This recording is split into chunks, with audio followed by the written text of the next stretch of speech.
Nella Domenica delle Palme si ricorda il trionfale ingresso di Gesù a Gerusalemme in sella ad un asino, osannato da una folla festosa che salutava il Cristo agitando rami di palma ed ulivo.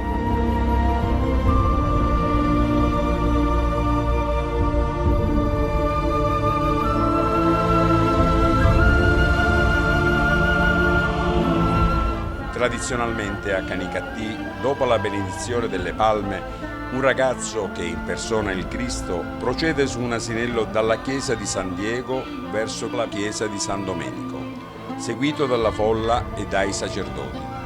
Quest'anno la solenne celebrazione si è tenuta all'aperto presso l'ampio cortile interno del Centro Culturale di Piazza Dante.